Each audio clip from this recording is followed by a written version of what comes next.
네, 3.1운동에 대한 궁금증으로는 이런 것도 있어요.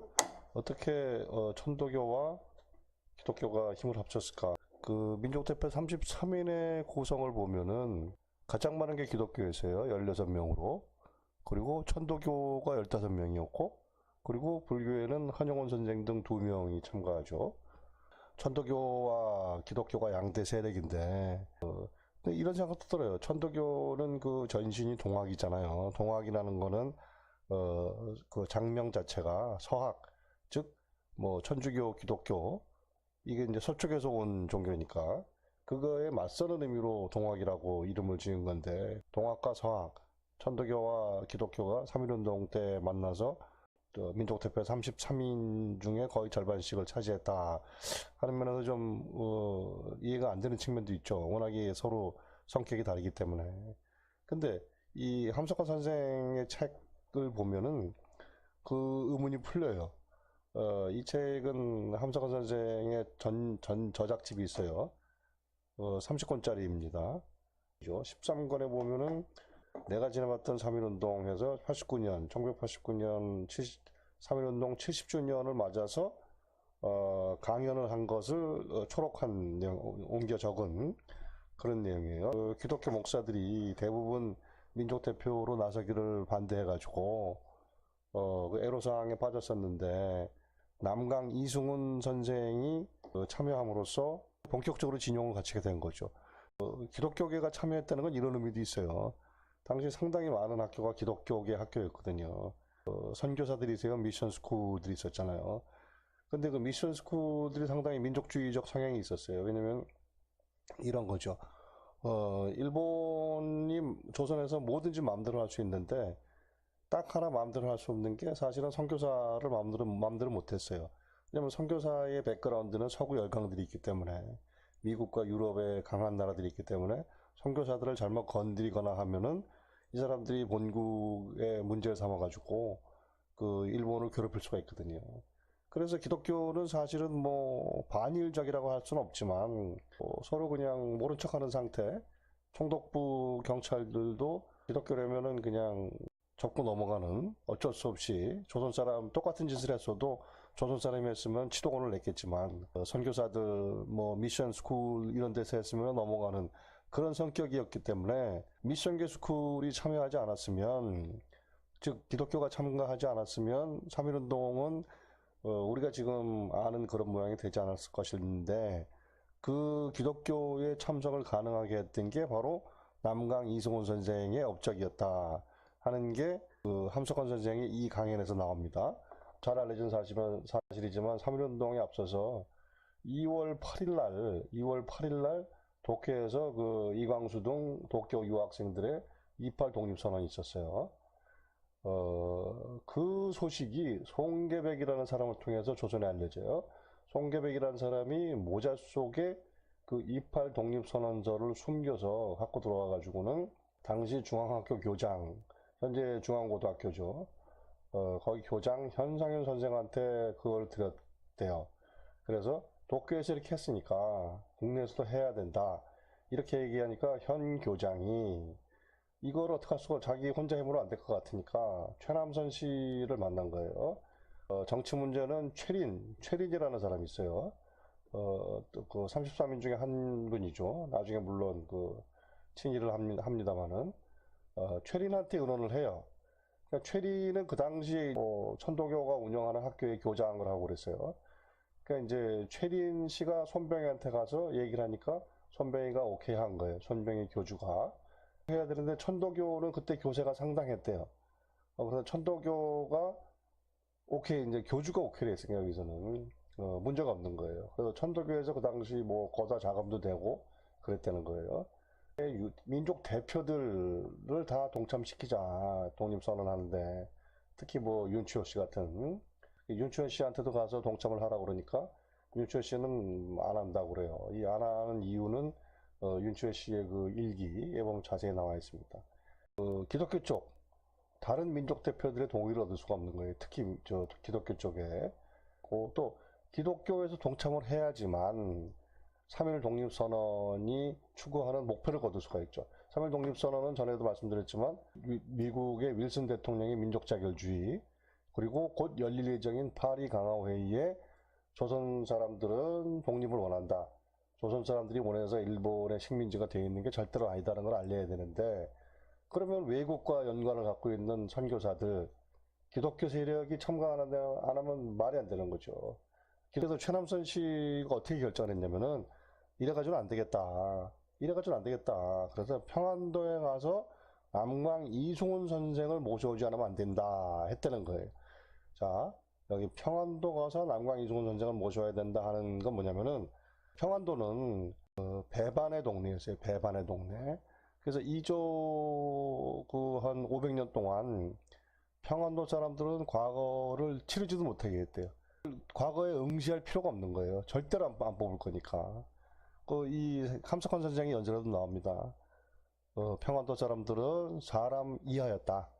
그러니까 조선이라는 나라는 이상하게 차별을 한 나라예요. 그래서 우리 흔히 잘못 알려지기로는 호남 지방이 차별을 받았다 하지만, 실제로 그 당시 기록 같은 걸 보면은 진짜 처벌을 받은 거는 황해도하고 평안도예요. 그래서 임꺽정의 주요 활동 무대가 황해도하고 평안도잖아요. 왜냐면 거기가 완전히 버려진 동네이기 때문에 임꺽정이가 활동이 가능했던 거예요. 거기 지역민들이 조정에, 우리는 완전히 개차반이다, 이 나라에서는, 조정이란 나라에서는. 그러니까 저항할 수 있는 근거, 게릴라 활동을 할 수 있었던 그 여지가 있었던 거죠. 평안도하고 황해도에서는. 평안도에는 과거 급제자가 안 나오면 어떻게 되나요? 양반 세력이 없어져요. 과거 급제자가 있어야지만이 양반 세력이 유지가 되는 거예요. 근데 평안도, 황해도는 아예 과거 응시조차를 못하게 하니까 양반이 생길 수가 없고, 양반이 없으면 어떻게 되나요? 조선사회를 지탱한 완전히 동요맨 주자학이 쓸 데가 없죠. 거기 과거에 급제한 양반 가문이 있어야 영토를 양반 가문이 지배하면서 주자학을 지키지 않으면은 매도 때려주고. 근데 평안도, 황해도는 그런 게 없었어요. 그러니까 개화가 되면서 평안도가 어떻게 되냐면은 개화의 아주 중심지가 돼버려요. 왜냐면 유교가 약하니까. 기독교가 쉽게 들어가는 거예요. 평안도에는 민족주의 기독교 세력이 굉장히 강했던 게 평안도예요. 그러니까 이 최남선이 서울에서 기독교 목사들한테 동참을 하라니까 안 하니까, 그 다음에 생각나는 게 뭐냐면, 이거 평안도 가서 기독교 세력에 협조를 구해야 되겠고, 그 대표는 누구냐? 그걸 할 수 있는 사람은 이승훈 선생이다, 이렇게 됐다는 거예요. 최남선이 이승훈을 찾아가잖아요. 그래서 이승훈한테 이 거사 얘기를 하니까 이승훈 씨가 그랬다는 거예요. 나 이승훈이 이제 죽을 자리를 찾았구나. 3.1운동이라는 그 민족 독립 선언을 하면은 일본 경찰 헌병이 그냥 놔두지가 않을 테니까, 나는 여기서 죽는다 하고 각오를 한 거예요. 이승훈 선생은. 내가 이제 죽을 자리를 드디어 찾았구나. 다른 사람처럼 실실 앓다가 자손들의 우는 곡소리에 치여서 저승으로 갈 줄 알았더니 이제 내 죽을 자리를 찾았다, 이렇게 이승훈 선생은 외쳤다는 거예요. 그러니까 요새 말로 하면 이런 거죠. 이승훈 선생은 3.1 거사를 한다는 소리를 듣고는 아주 죽기 좋은 날이 오는구나, 그래 나는 참가한다 하고 결심을 하고 평안도에서 평안도 기독교 목사들을 적극적으로 설득하기 시작했다는 거예요. 이제 사실 평안도에도 쉽지 않았다고 그래요. 이승훈 선생이 목사들을 동참시키는데, 민족 대표로서 동참시키는데. 그래서 이승훈 선생이 도장을 다 파갖고 다니면서 제발 민족 대표로 들어와라, 나를 믿고 들어와라 해서 동참시켰다는 거죠. 이승훈 선생의 이 죽기 좋은 날이 오는구나 하는 이 부분이 대단히 감동적이고요. 또 하나 이제 이승훈 선생에 대해서 놀라게 되는 거는, 자 여기 보죠. 민족대표 33분이 도장 찍는 날이래요. 선생님이 어디 나갔다가, 남광 이승훈 선생이 나갔다가 밤늦게 들어왔는데 아직도 도장들을 안 찍고 옥신각신 하고 있더래요. 그래서 왜 그러냐 그랬더니, 남광 이승훈 선생 이름을 먼저 쓰느냐, 독립선언서에 이제 나중에 쭉 사람 이름이 들어가잖아요. 거기에 이승훈 선생 당신 이름을 먼저 쓰나, 아니면 천도교 손병희 교주 이름을 먼저 쓰나. 그래서 기독교 쪽 인사들은 이승훈 이름이 먼저 들어가야 된다고 주장하고, 천도교 쪽 사람들은 손병희 이름이 먼저 들어가야 된다고 서로 싸우고 있더라는 거예요. 옥신각신하면서 결정을 못 보고. 한심한 현상이죠. 한국 사람들 항상 이 끝발순 이거 따지거든요. 피곤하게. 이거 잘못하면 큰일 나잖아요. 한국 사람들은. 또 이런 과정에서 삐지고 막 이러니까. 이때 이제 남광 선생이 이런 얘기를 했다는 거예요. 순서가 무슨 순서냐. 이 사람들아, 거기 이름 들어간 순서가 죽는 순서야. 그래서 손병희를 먼저 써. 이렇게 지시를 했다는 거예요. 그래서 그 33명 이름 중에 남강 이승원 이름은 중간쯤에 박혀 있다는 거예요.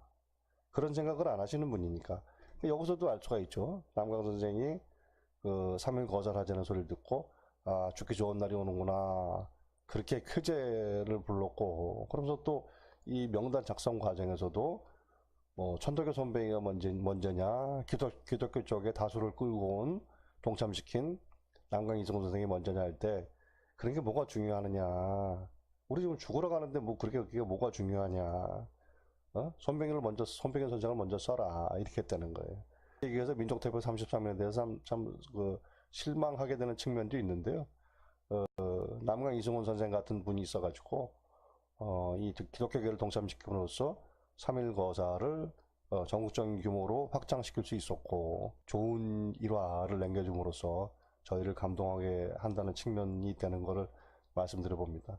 다음 순서에는 함석헌 선생의 강연 중에서 함석헌 선생의 3.1운동 관련 글 중에서 3.1운동에 도대체 어떤 의미가 있었느냐, 그 전에 운동하고 어떤 면에서 다르냐 하는 거 한 가지 하고요. 그것이 말하자면 조선사회의 무지랭이, 양반도 아니고 글도 모르고 하는 그 무지랭이들한테 어떻게 영향을 미쳤길래 1920년대에 한국 사회에서는 완전히 새로운 그 단계가 전개되거든요. 그 전까지만 해도 배운 사람 따로, 못 배운 사람은 사람도 아니고 이렇게 됐었는데, 이 3.1운동을 계기로 해서는 완전히 일반인들, 무지랭이들이 깨는 거예요. 그러니까 그 전에 뭐 정치, 사회 이런 문제에서 완전히 관심 제로였던 그 일반 서민 민중이, 쌍놈이 머리가 깨는 순간이 이 3.1운동을 통해서 온다는 거예요. 함석헌 선생이 아주 재밌는 일화를 얘기해 줍니다. 김선달이라는, 자기네 동네의 김선달, 평양의 김선달. 평양의 김선달이 어떻게 바뀌었는지, 싸움이나 하고 다니던 뱃사공이 어떻게 그 정치사회 일꾼이 됐는지 하는 걸 얘기해 주는데요. 이 3.1운동 성격, 그리고 3.1운동 이후에 조선사회의 변화를 아는데 아주 그 재밌는 그 얘기거리가 될 수 있을 것 같아서 그거를 전해드리겠습니다. 그럼 오늘 순서는 여기서 마치겠습니다. 고맙습니다.